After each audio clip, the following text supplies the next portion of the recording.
আমি ঠিক করেছি যে আমার পছন্দের কিছু রান্না এবার থেকে শেয়ার করব আপনাদের সাথে।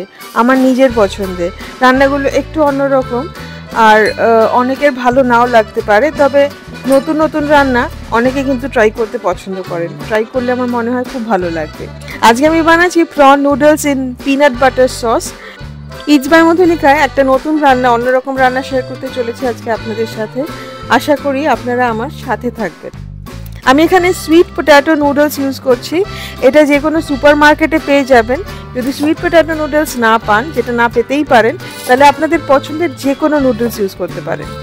পেঁয়াজ পাতা নিয়ে নিয়েছি। সাদা ভাগটা আলাদা করে কেটে রাখবো একদম কুচিয়ে, আর সবুজ ভাগটা কুচিয়ে কেটে আলাদা রাখবো। দুটো আলাদা সময় ইউজ করবো, সেই জন্যে আলাদা আলাদা করে রাখতে হবে। পেঁয়াজ পাতা যদি না পাওয়া যায় তাহলে হাফ ছোট পেঁয়াজ ইউজ করতে পারেন। এছাড়া লাগছে রসুন 6টা থেকে 7টা, আর আদা হাফ চা চামচ মতো। দুটোই কুচিয়ে নিতে হবে একদম ফাইন করে। আমি এই মেশিনে কুচিয়ে নিচ্ছি, খুব তাড়াতাড়ি কোচানো হয়ে যায়। এছাড়া লাগছে সাদা তিল। সাদা তিল 1 চা চামচ মতো লাগবে। আমি যদিও অনেকটাই নিয়েছি, লাগবে কিন্তু 1 চা চামচ মতো। আমি একটু বড় সাইজের 200 গ্রাম চিংড়ি মাছ নিয়ে নিয়েছি। খুব ভালো হয় যদি ছোট চিংড়ি ইউজ করা যায়। নুডলসটাকে 90% মতো সিদ্ধ করে নিতে হবে। আমি যেহেতু সুইট পটেটো নুডলস ইউজ করছি, এটা সিদ্ধ হতে একটু বেশি সময় লাগে, 10 মিনিট মতো সময় লাগে, কিন্তু আমি এটা 90% সিদ্ধ করব বলে 7 মিনিট সিদ্ধ করছি। আর এমনি নুডলস কিন্তু 3 মিনিট মতো সিদ্ধ করে নিলেই হবে, 90% তাতেই কিন্তু সিদ্ধ হয়ে যাবে। নুডলসটা সিদ্ধ করার পরে ভালো করে জলে ধুয়ে, জল স্টার্চটা বেরিয়ে যায় ততক্ষণ ধুয়ে নিতে হবে। তারপরে এটাকে ঠান্ডা জলে ভিজিয়ে রেখে দেবো। যেহেতু এটা সুইট পটেটো নুডলস, একটার সাথে একটা লেগে যেতে পারে। এমনি নুডলস হলে ধুয়ে একটুখানি তেল মাখিয়ে রেখে দেবো। মূল রান্নাটা শুরু করার আগে তিলটাকে একটুখানি ড্রাই রোস্ট করে নেব। শুকনো কড়ায় তেলে নিতে হবে, ক্রমাগত নেড়ে যতক্ষণ না রঙটা সামান্য একটু পাল্টে যায়। আমি বেশ অনেকটা একসাথে তেলে রেখে দিই, এবং কৌটো করে রেখে দিলে কিন্তু এটা অনেকদিন ইউজ করা যায়। কড়াইতে 2 টেবিল চামচ রিফাইন্ড অয়েল দিয়ে তার মধ্যে দিয়ে দেব আদা আর রসুনের কুচিটা। খানিকটা নেড়ে দিয়ে দিতে হবে সাদা পেঁয়াজ পাতার অংশটা। যদি পেঁয়াজ ইউজ করেন এমনি পেঁয়াজ, তাহলে সেটাও এই সময় দিয়ে দিতে হবে।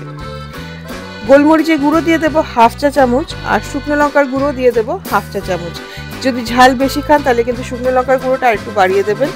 একটুখানি তেল সেসামি অয়েল দিয়ে ভেজে নেব 3 থেকে 4 মিনিট, একদম কম আছে। তেলটার মধ্যে খুব সুন্দর একটা গন্ধ এসে যাবে। এরপরে দিয়ে দিতে হবে চিংড়ি মাছগুলো। চিংড়ি মাছগুলো এক এক করে বসিয়ে দেব এবং ভেজে নেব। এক পিঠ ভাজা হয়ে গেলে উল্টিয়ে আরেকটা পিঠ ভেজে নিতে হবে। 3 মিনিট মতো ভাজতে হবে, কম থেকে মাঝারি আঁচে ভাজতে হবে। চিংড়ি মাছটা ভাজা হয়ে গেলে দিয়ে দিতে হবে সোয়া সস। আমি এখানে 1/4 কাপ লাইট সোয়া সস ইউজ করেছি। ডার্ক সোয়া সস ইউজ করলে 1.5 চা চামচ দিতে হবে। এই রান্নাটা একদম অন্যরকম টেস্ট হবে, তার কারণ হচ্ছে পিনাট বাটার 1.5 থেকে 2 টেবিল চামচ দেব। আমি এখানে চাঙ্কি পিনাট বাটার ইউজ করেছি। এর মধ্যে বাদামের টুকরো মুখে পড়বে, আর স্মুথ পিনাট বাটার যেটা, সেটা কিন্তু একদম স্মুথ হয়। দুটোরই স্বাদ খুব ভালো, যে কোনো একটা ইউজ করতে পারেন। এর মধ্যে দিয়ে দিতে হবে জল। আমি এখানে নুডল সেদ্ধ করা জলটা দিয়ে দিচ্ছি। যদি চিকেন স্টক থাকে সেটাও দিতে পারেন, খুব ভালো লাগে খেতে। নুন দিয়ে দিয়েছি স্বাদ মতো, আর দিলাম ভিনেগার। আমি এখানে চিলি ভিনেগার দিয়েছি। ভালো করে মিশিয়ে নিতে হবে এবং ফুটতে দিতে হবে। চিংড়ি মাছের পুরো টেস্টটা ঝোলের মধ্যে চলে আসবে। যদি চিকেন স্টক বা ভেজিটেবল স্টক ইউজ করেন তাহলে কিন্তু রান্নার টেস্ট আরও ভালো আসে। টেস্টটা ব্যালেন্স করার জন্য চিনি কিন্তু আমি 1/4 চা চামচ দিয়েছি। ভালো করে মিশিয়ে ফুটিয়ে নিতে হবে।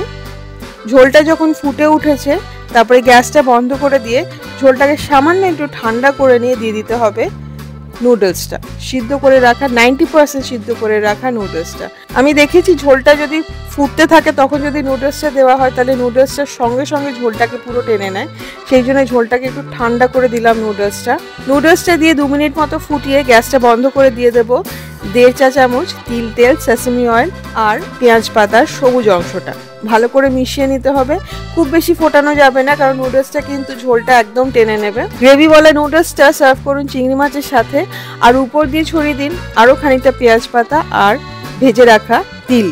এটা কিন্তু খেতে অসাধারণ হয়। একবার অবশ্যই ট্রাই করে দেখবেন, আমাকে কমেন্ট করে জানাবেন আপনাদের কেমন লাগলো। রেসিপিটা ভালো লাগলে লাইক করবেন, শেয়ার করবেন, ইটস বাই মধুলিকা অবশ্যই সাবস্ক্রাইব করবেন। দেখা হচ্ছে খুব শীঘ্রই একটি নতুন রেসিপির সাথে।